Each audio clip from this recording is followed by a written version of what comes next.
दिल्ली में भीषण अग्निकांड हुआ, 9 लोगों की मौत हो गई। अब इस मुद्दे को लेकर राजनीति गर्म हो गया। आम आदमी पार्टी ने इसको मुद्दा बना लिया है। रेखा गुप्ता सरकार को घेर लिया है। हमारे साथ दिल्ली फायर सर्विसेज के पूर्व डायरेक्टर अतुल गर्ग साहब मौजूद हैं। सर, ये जो आग लगी इसके लिए जिम्मेदार कौन है? दिल्ली फायर सर्विसेज तो मना ही कर रही है, हम जिम्मेदार नहीं है।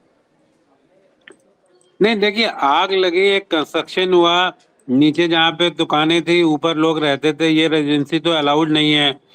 और आज मैंने पेपर में पढ़ा कि 70 साल से चल रही थी। इसका मतलब जो हमारी बिल्डिंग अथॉरिटी है, उन they are aware of it कि वहाँ पे ये बिल्डिंग चल रही है, और जो कि नहीं चलनी चाहिए थी। आपने बेसमेंट में भी सामान था, ग्राउंड फ्लोर पे भी कॉमर्शियल एक्टिविटी थी, फर्स्ट फ्लोर पे भी थी, ऊपर लोग रह रहे थे। तो इस टाइप की ऑक्यूपेंसी अभी दिल्ली में तो कहीं अलाउड हुई नहीं है। तो मुझे तो ये लगता है कि ये बिल्डिंग जो डिपार्टमेंट है या एमसीडी है, ये लोग रिस्पॉन्सिबल हैं इसके लिए। फायर डिपार्टमेंट इस बात के लिए कैसे रिस्पॉन्सिबल हो सकता है? ना तो उसने नक्शे अप्रूव किए, ना इसकी परमिशन दी हुई है। नहीं सर, हर बार यही ब्लेम गेम किया जाता है कि एमसीडी, क्योंकि ये तो एक प्रैक्टिकल सिचुएशन भी है। दिल्ली में इस तरह की कमर्शियल एक्टिविटीज तो चलती है, नीचे दुकानें चलती हैं, ऊपर लोग रहते हैं। इस तरह की जो बिल्डिंग स्ट्रक्चर है वो तो हम दिल्ली में देखते ही हैं यूजुअली, चाहे वो अप्रूव्ड कॉलोनी हो चाहे वो अनअप्रूव्ड कॉलोनी हो। नहीं, आपकी बात बिल्कुल ठीक है, पर इसके लिए जो रिस्पॉन्सिबल अथॉरिटी है वो कौन है? दिल्ली फायर सर्विस के पास तो ये पावर है नहीं कि इसको जाके बंद करा दे कि ये खाली कराए कि आप ये काम नहीं कर सकते हैं। इसके लिए गवर्नमेंट ने एक रिस्पॉन्सिबल अथॉरिटी बनाई है, then responsible authority has to take action in this matter. क्योंकि दिल्ली फायर सर्विस के पास स्यू मोटो भी नहीं है कि वो जाए बंद करा दे, क्योंकि ये मेरे मींस दिल्ली फायर सर्विस के जुडिक्शन में नहीं आता है। इनके unless there is a fire, then only we go we fight the fire. तो ये अगर बिल्डिंग चल चलिए रही सर, मैं है और दिल्ली फायर इसके लिए। सर्विसेज की बात कर लेता हूँ। इस मामले में जी आरोप लगा कि 15 मिनट लेट पहुंची गाड़ी, जिससे आग बहुत ज्यादा भड़क गई थी उससे पहले।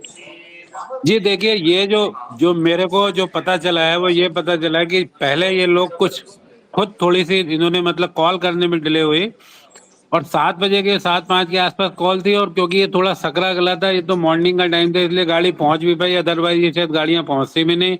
तो 10-12 मिनट में जो है डेटा मेरे को जो मैंने पता करके बताया कि उन्होंने कहा कि करीब 10-12 मिनट लगे। तो इतना टाइम लगेगा क्योंकि कोई स्मूथ रोड नहीं थी, ये कंजस्टेड एरिया था। कहीं पार्किंग भी हुई होगी, कुछ हुई होगी, तो उससे जाने में थोड़ा टाइम तो लगता ही है। ये तो मैं कह सकता हूँ कि 10 मिनट तो जरूर लिए होंगे, क्योंकि this area is very very congested area. मैंने पहले जब मैं सर्विस में देखा हुआ था, हाईली कंजेस्टेड एरिया। और ये कॉल अगर 11-12 बजे होती तो मुझे डर है कि वहां हम लोग पहुंचना मेरे हमारी टीम के लिए मुश्किल होता। सर, ये एक बड़ी प्रैक्टिकल एक प्रॉब्लम है कि दिल्ली में जब फायर ब्रिगेड पर अक्सर सवाल खड़े होते हैं कि वो टाइम से नहीं पहुंचती। वो हमेशा ये प्ली लेती है कि ट्रैफिक, संकरी गलियां, या ये कहें कि पार्किंग ऑन रोड लोग खड़ी कर देते हैं गाड़ियां, जिससे कि हैजार्ड होता है, ट्रैफिक हैजार्ड, जिससे कि ट्रैफिक फायर ब्रिगेड की गाड़ियों को पैसेज नहीं मिल पाता। देखिए, ये बात आपकी बिल्कुल सच है, ये मेरे टाइम में भी होता था। बिकॉज दिल्ली में जो अनप्लान्ड जो एक्सपेंशन हो रहा है, जो जिसको अनऑथराइज्ड कॉलोनी या नॉन कन्फर्टिंग कॉलोनी कहते हैं, बढ़ती आ रही है। आप कोई भी पुराना एरिया देखिए, संगम विहार या पूरा ईस्ट दिल्ली देखिए, आप सब जगह कंजेस्टेड है। गांधीनगर देखिए, वहां पे आप देखिए, आपकी कार या जिप्सी ले जाना भी मुश्किल है डे टाइम में। तो आप फायर टेंडर कैसे पहुंचेगा? एक्सपेंशन जो है, रैपिड एक्सपेंशन हो रहा है। और ये वाकई मेजर चैलेंज है फॉर फायर सर्विस के लिए। Not only fire service, ambulance, disaster management, सभी के लिए मेजर चैलेंज है कि इसको कैसे कोप अप किया जाए, कैसे इसको हम लोग इसको इम्प्रूव करें। और मेरे को जहां तक अभी पता है कि अभी करीब दिल्ली गवर्नमेंट ने 50 छोटी गाड़ियों को स्ट्रेटेजिक लोकेशन पे लगाया भी है, जो कि एक जिप्सी जैसी हमारी पीसीआर वैन है, उनको कुछ लगाया गया है। और भी खरीदने की बात चल रही है। तो मुझे लगता है जल्दी ये जो कंडीशन है इम्प्रूव होगी और बेहतर हो जाएगी, क्योंकि जैसे ही सारे लेकिन इलाके में सर, गाड़ियां लग आप जाएंगी। वहां के लोगों का कहना है कि, चलिए अब दूसरी बात कर लेता हूँ, मैं मान लेता हूँ कि 15 मिनट लेट भी हो गई। एक क्रेन होती है जिसको हम बोलते हैं कि जिसमें बहुत लंबी बड़ी सीढ़ी होती है, वो भी नहीं खुली है, बता रहे हैं कि वो भी उस जो है प्रॉब्लम थी। क्या सच्चाई क्या है सर इसमें? क्योंकि आम आदमी पार्टी ने इसको मुद्दा बना लिया। नहीं, देखिए, मैं I hydraulic am not a machine. Political person. मैंने करीब करीब आप देखिए 25 साल की है ये मशीन इन्होंने भेजी वहां पे, क्योंकि बहुत सारे तार थे, बहुत सारे वायर थे चारों तरफ, जो था कंजेस्टेड एरिया था, ये बताया था। ये जो मशीन होती है बहुत सेंसिटिव होती है, क्योंकि इसमें सिक्योरिटी फीचर होते हैं। तो अगर कोई भी चीज से टकराती है तो ये उसमें सेंसर को टच करके रुक जाती है। और इसको फिर रीस्टार्ट करना पड़ता है। तो जो मेरे को पता चला वो ये हुआ था, ये मशीन को लेके गए वहां पे, जब इन्होंने उस मशीन को अंदर लिया गया, हफड़ा तफड़ी मची हुई थी क्योंकि लोग फंसे हुए दिख रहे थे। तो मशीन शायद किसी वहां जो लटकते वायर से टकराई, उसकी वजह से स्टॉप हुई। उन्होंने रीस्टार्ट किया वो, क्योंकि ये मशीनें जो है इंडिया में नहीं बनती, बाहर से आती हैं, और उसमें बहुत ज्यादा सेफ्टी फीचर है कि फायरमैन ना कहीं टकरा ना जाए। आप करा रहे हैं तो जैसे ही होता है, जैसे कि आजकल कार होती है कि जैसे कोई आदमी आता कार अपने आप रुक जाती है, इसमें ये फीचर था तो इस वजह से रुकी, रीस्टार्ट किया तो उसमें यस, उसमें 4-5 मिनट जरूर लगा होगा क्योंकि पूरी रीबूट हो गई, वो दोबारा रीस्टार्ट होती है। That is a safety feature. तो इसलिए उसमें लगता है कि थोड़ा टाइम लगा। जो लोगों ने कहा, मैंने आज पेपर में भी पढ़ा कि जो है वो मशीन जो है करीब 15 मिनट डिले हुई और उसके बाद दूसरी मशीन आई। पर जब मेरी बात हुई, उन्होंने बताया कि सर हमने उस मशीन से 2-3 रेस्क्यू भी किए, दूसरी मशीन भी मंगाई गई थी, ये बात बिल्कुल ठीक है। बट ये नहीं हुआ था, ये मशीन चली because of the safety feature, ये मशीन रुकती है और ये रीबूट हुई और उन्होंने तुरंत ठीक करके उसको चलाया था। सर वहां लोग दिख रहे हैं कि फंसे हुए हैं, लोग चिल्ला रहे हैं, मतलब मौत उनके बिल्कुल करीब खड़ी है, बच्चे कूद रहे हैं या उनको फेंका जा रहा है। सवाल ये उठता है कि उस समय जो फायरमैन का एक प्राइम ड्यूटी होती है, किसी की भी ड्यूटी होती है, सबसे पहले तो फायरमैन की ड्यूटी होती है कि वो अंदर जाए और किसी तरह बचाए लोगों को। तो कहाँ कमी रह गई, आपको क्या लगता है सर? नहीं, मेरे को जो लगता है, मैं कल से ही इसको बिल्कुल वॉच कर रहा हूँ, टीवी में भी था कि जो कॉल दी गई थी हम लोग को, कल सुबह की कॉल है कि एक ग्राउंड फ्लोर में आग लगी है।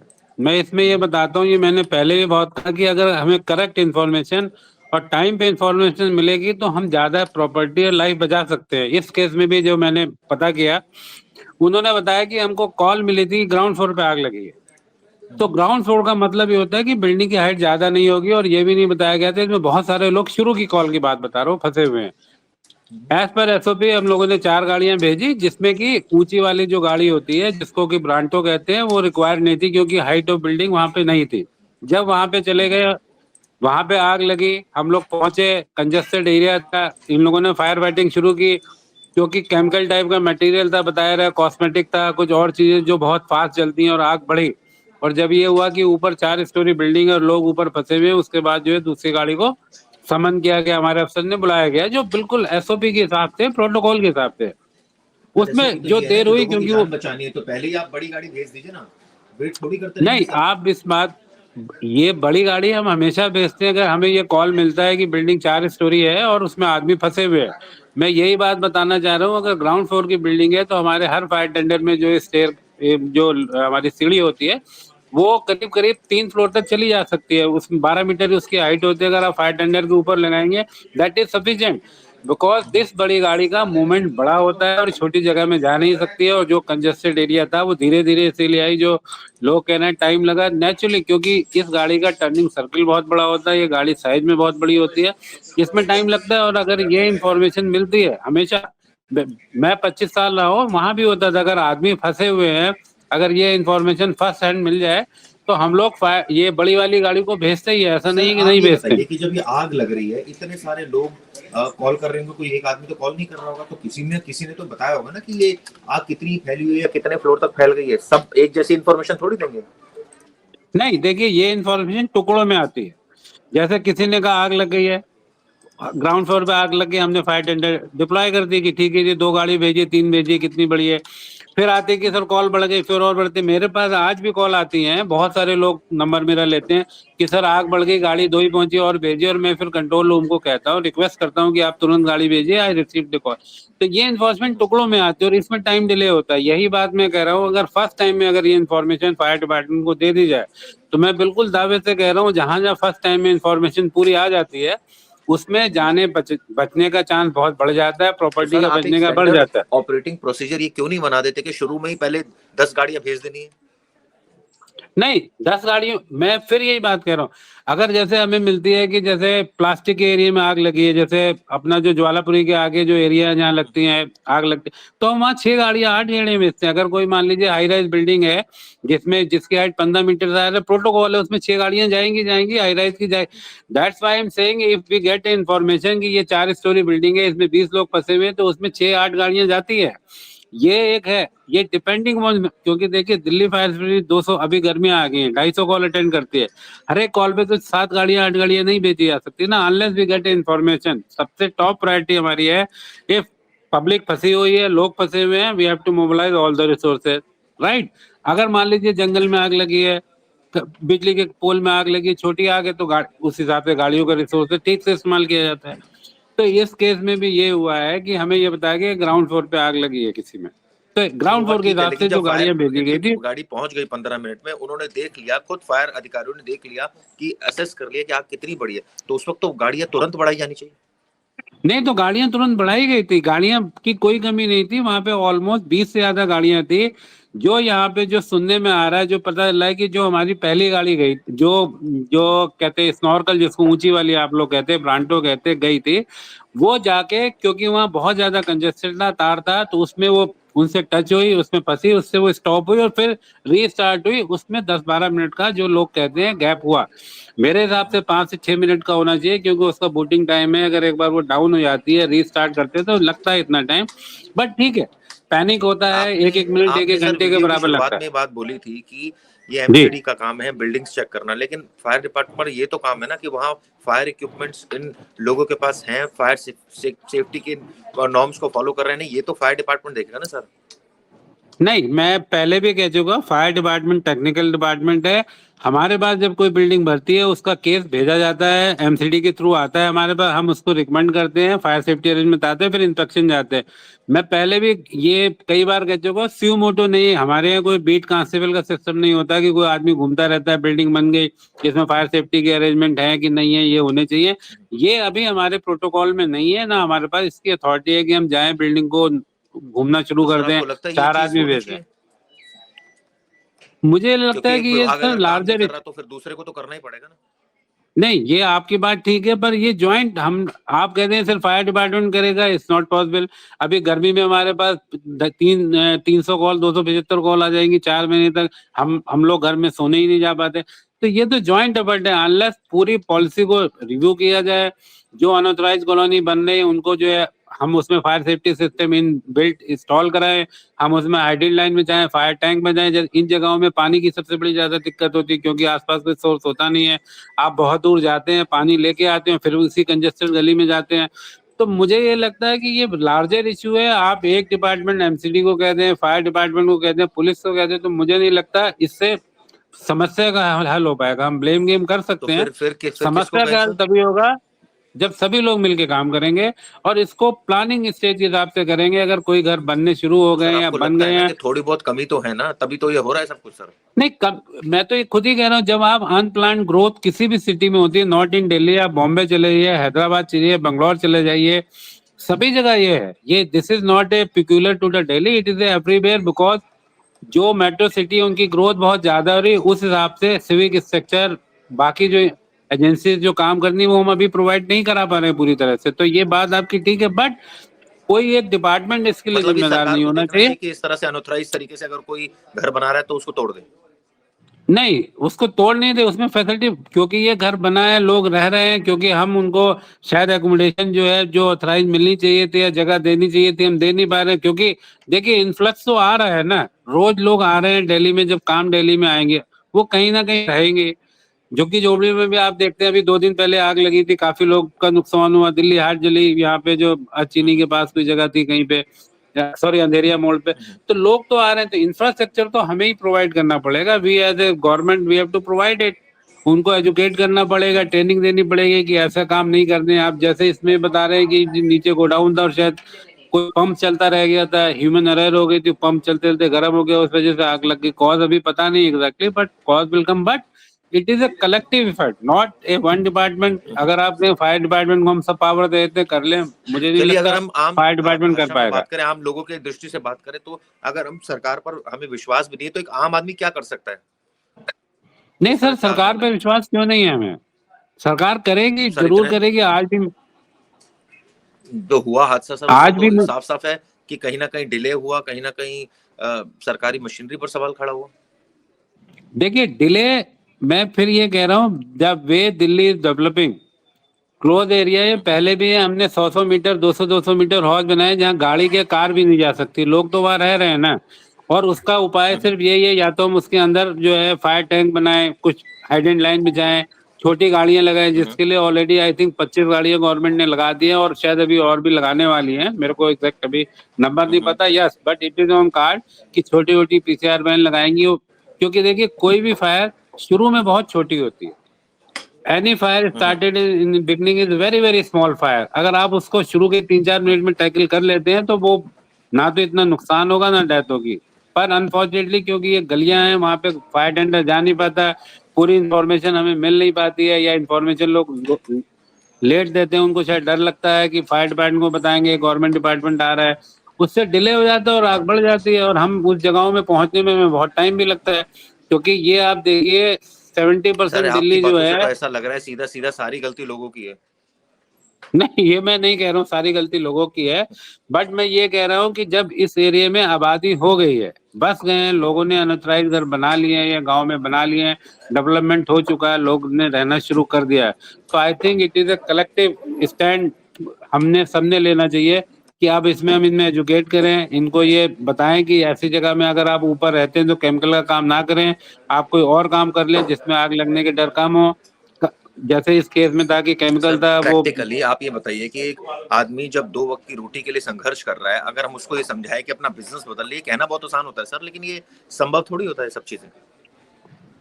नहीं, आपकी बात मैं बिल्कुल एज ए नागरिक मैं कहता हूँ कि यस, कि उसको रोजी रोटी करनी है, उसको खाना है, उसने अपनी वो चलानी है, तो that is the hazard of a city कि आप वहाँ रह रहे हैं और इतना इंफ्रास्ट्रक्चर अभी डेवलप नहीं हुआ, क्योंकि आप अचानक से 100 लोग आ गए, उन्होंने घर बना दिए, रहने लगे। अब फिर उसमें इंफ्रास्ट्रक्चर डेवलप होगा। अब जैसे कि ये जो कॉलोनी है, इनको मेरे टाइम में भी ये बात हो रही थी कि हम इनको रेगुलाइज करेंगे, तो अब उसमें 6 मीटर रोड नहीं है, तो इनको फायर रेगुलाइज कर टेंडर दीजिए, जाए मेरे हिसाब से कर देना नहीं, चाहिए। तो उसमें रोड नहीं है, फायर टेंडर जा नहीं सकता, आप पानी का टैंक प्रोवाइड नहीं कर सकते, तो even you regularise it, restriction remain the same. Okay, तो फिर आप क्या फायर सोल्यूशन टेंडर है सर? जाएगा कैसे? आप गाड़ी को अंदर ले कैसे जाएंगे? मान लिया हमारा आपकी बात, आदमी अब इसका अंदर। सोल्यूशन क्या है सर? इसका सोल्यूशन तो देखिए ये प्लानिंग स्टेज से होना चाहिए, पहले से होना चाहिए, या हम फिर उसमें हाइट को रिस्ट्रिक्ट करें, जो उसके अंदर कुछ जगह ढूंढे गवर्नमेंट, कुछ जगह घर को एक्वायर करे, वहाँ पानी के टैंक बनाए, वहाँ पंप लगाए, जिससे कि हमें फायर टेंडर को अंदर ले जाने की जरूरत ना पड़े, मेरा आदमी जाए, कंधे पे होज रख के जाए, वहां पे पानी, उसको पंप अवेलेबल है, वहां से पानी लगाए, आग को बुझा ले, सो दैट आपका जो कम्यूटिंग टाइम है, जो आपकी गाड़ी नहीं जा रही है, आपको पानी नहीं मिल रहा, वो सब चीजें अवेलेबल हो, तभी ये तो हो सर आप लोग पाएगा। सरकार में रहे और बड़े वरिष्ठ पदों पर रहे सर, आप लोगों ने सरकार को ऐसा मैं मान ही नहीं सकता कि इस तरह के सजेशन ना दिए हों और राजनेताओं को सजेशन ना दिए हों, तो क्या उनमें इच्छा शक्ति की कमी है, बजट की कमी है, या वोट बैंक की क्या प्रॉब्लम है सर? नहीं, मैं इसको कमी तो नहीं कह सकता है, सजेशन है, पर because you need a lot other many things also, क्योंकि खाली एक फायर सेफ्टी अरेंजमेंट ही नहीं है, उसमें बहुत सारी चीजें गवर्नमेंट को, कम्युनिटी सेंटर जब आओ था, पार्क भी बनाने, कम्युनिटी सेंटर बनानी है, रोड भी बनाने हैं, सीवेज भी डालनी है, अब सीवेज डालनी है, ड्रेनेज डालनी है, उनके लिए कैसे पड़ेंगे, तोड़ने पड़ेंगे घर, या कुछ सड़कें चौड़ी करनी पड़ेंगी, जो सड़कें ऑलरेडी छोटी हैं, जो सड़कें ऑलरेडी छोटी हैं, आप उसमें सीवेज भी डाल देंगे और छोटी, तो there are so many issues. And मैं आपको फिर ये बात बता रहा हूँ, मैं अभी बाहर भी गया था, this problem is everywhere, not in, आप ये कहें यूरोपियन कंट्री में नहीं है, हांगकांग, वहां भी पुरानी जो सिटी है सेम प्रॉब्लम है, स्पेन है वहां भी सेम प्रॉब्लम है, because over a period population बढ़ गई है, लोगों के घर बढ़ गए हैं, गलियां छोटी हो गई हैं, काम बढ़ गए हैं, लोगों ने दूसरे काम शुरू कर दिए, और वहां भी फायर डिपार्टमेंट जो है सेम प्रॉब्लम को फेस करता है, कहीं बोट इसको मैं से ये जाता कहूँ है। कि जो आम लोग हैं वो तरक्की तो कर रहे हैं, लेकिन जो काम सरकार को करना चाहिए फायर सेफ्टी, जो कि हम कितना लेस प्रायोरिटी पर रखते हैं, ये टॉप प्रायोरिटी पर होना चाहिए। नहीं, आप मैं इसको दूसरे तरीके से देखता हूँ, जब हमने एक घर लिया, मैं एक जगह घर बना रहा हूँ, क्योंकि अब आप ये कहते हैं रोजी रोटी का सवाल है, हम पब्लिक इतनी एजुकेटेड नहीं है, यस ये हमारे देश में है, कुछ और में भी होगा, बट ये फिर मैं ये कहूँगा कलेक्टिविटी, मैंने एक गलत घर बना लिया, मैंने वहां पे 200 लोग आके बस गए, अब आप कह रहे हैं सरकार ड्रेनेज नहीं बना रही, तो ड्रेनेज बन के लिए तो आपको जगह चाहिए ना, तो वो जगह कहाँ से आएगी? या तो मैं आपका घर तोड़ूं, आपका फ्रंट तोड़ूं, या सड़क को खोदूं, और सड़क की ऑलरेडी से 3 मीटर है, कई जगह मैं आपको खुद बता रहा हूँ, संगम विहार में एक फायर कॉल पे गया था, मेरे जैसे मोटे 2 आदमी चल नहीं सकते, उसमें घर कोलैप्स हो गया था। तो आप बताइए कि वो आपने घर बनाया, घर कैसे बना? उन्होंने कहा सब गधों से पे डोंकी पे ईंट लग के ले आते थे, क्योंकि गाड़ी तो जा नहीं सकती, रिक्शा जा नहीं सकता। And that house, same house has collapse. ना हमारे आदमी ने ईंटें से हाथ निकाली। तो ये एक विस्कस साइकिल है। मतलब this is a larger issue, not a fire safety issue. आप इकोनॉमिक सोशो इकोनॉमिक इशू है, लोग गरीब लोग हैं, आते हैं, उनके पास रहने की जगह नहीं है, वो ऐसी जगह रहते हैं। वहां पे फिर गवर्नमेंट, क्योंकि गवर्नमेंट भी तो प्रोवाइड तभी कोई चीज कर पाएगी जब वहाँ कोई स्पेस होगा। अगर मान लीजिए मेरे को ड्रेनेज डालना है, वाटर लाइन डालनी है, तो जगह कहाँ है? सर आखिरी आखिरी आपसे सवाल पूछता हूँ, इस अग्निकांड में आपको कुछ लगता है कमियां रह गई जो बचा हो सकता है? बचाव में तो मुझे नहीं लगता कमी, मतलब फायर डिपार्टमेंट की तरफ से तो क्या कमी रहेगी? They have resource as per SOP, they have move the fire tender. उन्होंने स्नॉर्कल को भेजा, उन्होंने दूसरी गाड़ी भी मंगाई। 20 से ज्यादा फायर टेंडर थे, 100 से ज्यादा आदमी थे। They did what ever they can do. But situation ऐसी हो गई थी कि half the information, let the information in the, इतनी सकरी और तकरी गली थी, उसमें थोड़ी दिक्कत होती। आसपास कोई वाटर सोर्स भी नहीं था कि जहाँ से वो रिपीट वाटर लाते और उसको जो है डालते, जिससे आग जल्दी बुझ जाती। तो मुझे ये लगता है कि यस, थोड़ा तो दिक्कत हुआ है हमारे डिपार्टमेंट को, क्योंकि पूरी इंफॉर्मेशन नहीं आई, डिलेड इंफॉर्मेशन थी। And because of chemical, use of chemical which was not earlier बताया। अर्लियर जो कि कॉल आई है, मैंने पूछा था। इन्फॉर्मेशन जो आएगी आपके पास उसके अकॉर्डिंग आप लोग काम करेंगे, तो इसका मतलब नहीं है आपके पास इस तरह की इन्फॉर्मेशन, तो इसमें आपकी थोड़ी नहीं, जो इन्फॉर्मेशन फर्स्ट आई थी, I myself have asked today, although I am not in the survey. उन्होंने बताया कि सर, मैंने कहा कि बेटा क्या हुआ था, मतलब क्या कॉल, कैसे, क्या मिला था? बताया कि सर कॉल मिला, ग्राउंड फ्लोर पे आग लग गई, कुछ गोडाउन सा है, and no information what the godown is. तो इमीडिएटली भी हमने 4 टेंडर भेज दिए। My officer is there, then more call, 2 fire tender. और जब ये बताया आदमी खड़े हैं, देन द्वारका से हम लोगों ने वो भेजी गाड़ी, क्या कहते हैं, हाई राइज बिल्डिंग को। तो as per SOP they did whatever they can do, they have done it a good job, but because of the situation, because of the chemical available there, the fire spread very fast, because of the tangali, हमारी गाड़ी जो है stuck up हो गई, because of the wire and this thing, it took time, yes। क्योंकि आप फिर एक बात को मानिएगा, फायर में अगर केमिकल फायर है तो you get only 2-3 minutes to survive, क्योंकि इतनी गैस निकलती है, फिर वो आप उसमें फंस जाते हैं, स्मोक इनहेल कर लेते हैं, तो फिर थोड़ा सा बचने का चांस कम होता है। चलिए सर, आपने बहुत डिटेल में बात की और आपने बताया किस तरह से इस अग्निकांड में क्या क्या भूमिका रही दिल्ली फायर सर्विस की, इसके अलावा सरकार की कितनी जिम्मेदारी तय होनी चाहिए, लोगों की इसमें क्या गलती थी या नहीं। बहुत बहुत शुक्रिया। आपका भी बहुत बहुत धन्यवाद। Thank you so much.